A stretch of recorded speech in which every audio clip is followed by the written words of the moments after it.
Bab 396. Sudah buka mata.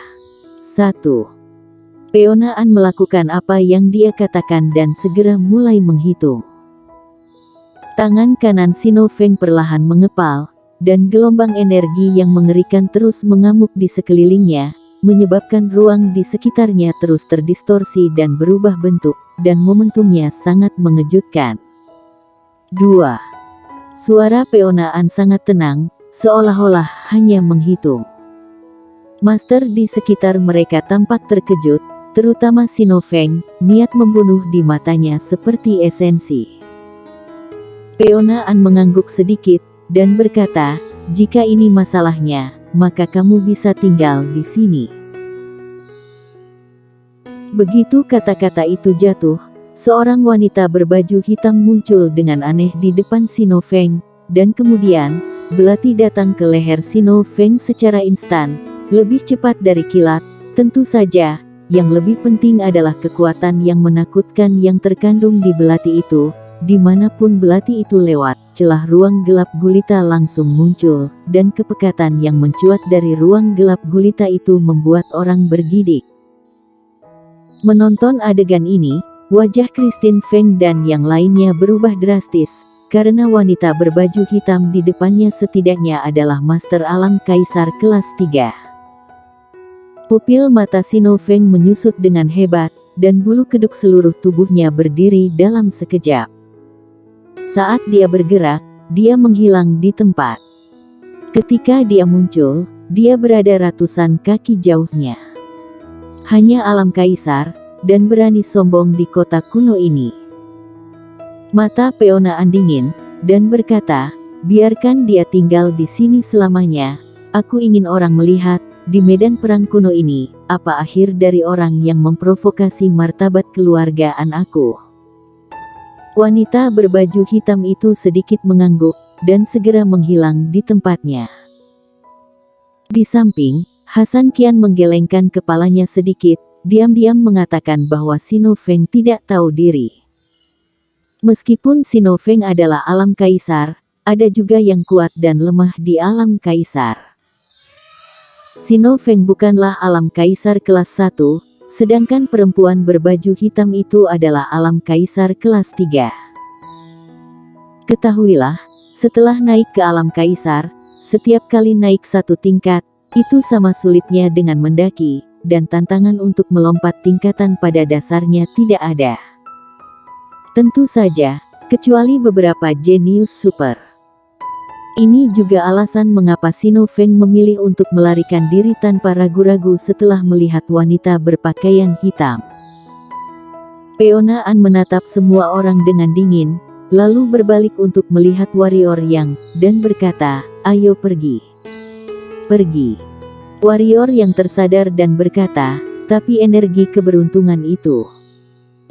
Peona An tersenyum sedikit dan berkata, "Punya juara 3 teratas telah keluar, tetapi peringkat Qianlong memiliki lebih dari 3 juara, dan sisanya akan diperebutkan oleh orang-orang di belakang kamu. 3 hari kemudian, kita datang lagi ke sini, saat itu Nadi Naga akan memberkati energi keberuntungan untukmu." Ternyata begitu, warrior yang mengangguk dan hendak berbicara.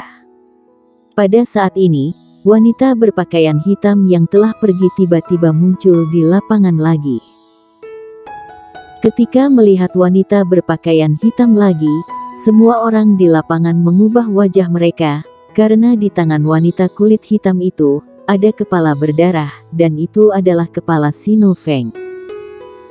Warrior Yang dan Peona An sudah pergi, tapi perjuangan peringkat Qianlong belum berakhir. Banyak pendekar hitam manusia dan pendekar hitam iblis, alam baka dan siluman yang memulai pertempuran sengit, tujuannya tentu saja untuk 7 juara tersisa. Di aula keluargaan, Peona An dan warrior yang duduk berhadapan, dan di antara mereka ada meja teh. Peona An mengangkat cangkir teh di atas meja dan menyesap teh, lalu memandang warrior Yang, dan berkata, "Tuan muda yang tahu mengapa aku ingin membunuh Sino Feng. Bukankah dia memprovokasi keluarga Nyonya?" Warrior yang tertawa. Meskipun mengetahui bahwa wanita cantik di depannya ini adalah Supermaster, warrior yang tidak memiliki rasa menahan diri sama sekali. Peona An tertawa kecil dan berkata, ini adalah salah satu alasannya, dan ada alasan yang lebih besar. Apakah tuan muda yang tahu apa itu? Warrior yang menggelengkan kepalanya dengan jujur, bukan karena dia berpura-pura bodoh, tetapi karena dia benar-benar tidak tahu. Berbicara secara logis, seharusnya tidak mungkin bagi keluargaan untuk menyinggung sebuah sekte super wilayah tengah demi dirinya, tetapi pihak lain melakukannya. Disinilah dia bingung. Tuan muda yang memiliki benda spiritual langit dan bumi yang berbeda. Tanya Peona An tiba-tiba. Warrior yang tidak menyembunyikannya, dan tidak bisa menyembunyikannya, segera mengangguk. Melihat warrior yang mengangguk, senyum muncul di mata Peona An, dan kemudian berkata, dua jenis benda spiritual langit dan bumi, tuan muda yang benar-benar diberkati. Tetapi apakah tuan yang tahu benda spiritual langit dan bumi ini juga sangat menarik minat orang-orang tua itu?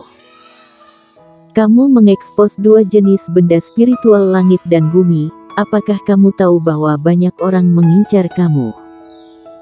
Lalu Sinofeng dengan sangat tidak sabar memasukkanmu secara paksa ke dalam sekte Qing Yuan. Selain energi keberuntungan, alasan terbesarnya mungkin karena benda spiritual langit dan bumimu. Mendengar itu, warrior yang tersenyum getir, harta tidak boleh diketahui umum. Dia secara alami memahami kebenaran ini, saat itu Pak Tuamu juga mengingatkannya. Tapi tidak berdaya, dia tidak bisa berbuat apa-apa terhadap Irene An tanpa memperlihatkan dua benda spiritual langit dan bumi. Hanya saja dia benar-benar tidak menyangka benda spiritual langit dan bumi ini benar-benar membuat monster-monster tua itu tergoda. Memikirkan hal ini, warrior yang tidak bisa menahan diri untuk tidak mengerutkan kening. Jika monster-monster tua ini mengincarnya, apakah dia masih memiliki kehidupan yang damai untuk dijalani? Kamu tidak perlu khawatir. Pada saat ini, Peona An tersenyum, alasan mengapa aku membunuh Sinofeng adalah untuk memberitahu semua orang bahwa kamu adalah orang keluargaan aku. Jika ingin mengincarmu, maka itu setara dengan menjadi musuh keluargaan.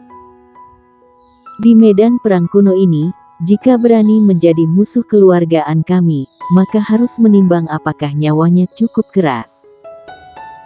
Mendengar itu, warrior yang kembali tersenyum getir, dalam senyuman itu ada sedikit ketidakberdayaan selain kepahitan.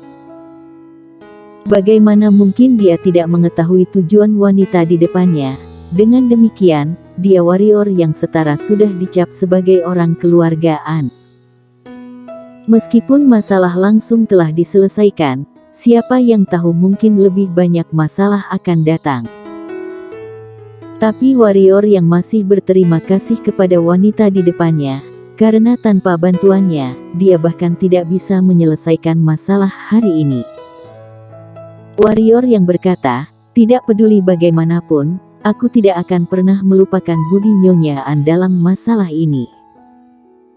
Selain itu, mengenai energi keberuntungan, selama energi keberuntungannya cukup untuk menyelamatkan orang yang ingin kuselamatkan, keluarga An boleh mengambil sisanya. Nyonya An menggelengkan kepalanya dan berkata, jika sebelumnya, aku akan sangat senang, karena tujuan aku selalu seperti ini. Tetapi sekarang, aku ingin memberitahu tuan muda yang bahwa aku menyinggung sekte peringkat 9 dengan tidak ragu demi tuan muda yang, bukanlah untuk mendapatkan energi keberuntungan, melainkan ingin berteman dengan tuan muda yang, karena nilai tuan muda sendiri jauh lebih dari tinggi dari energi keberuntungan.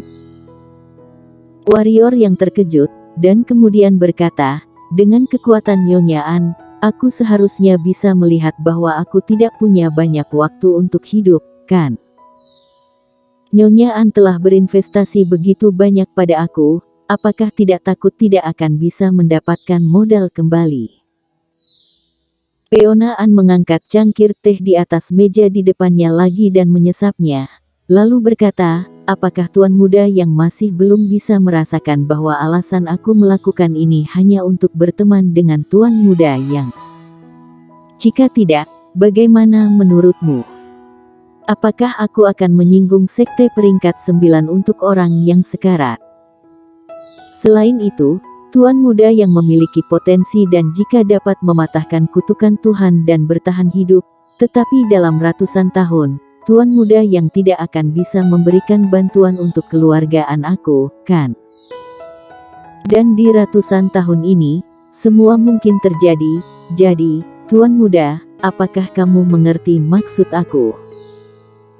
Warrior yang tertegun, matanya menatap wanita cantik di depannya untuk sesaat, dan kata-kata wanita cantik di depannya membuatnya sedikit linglung.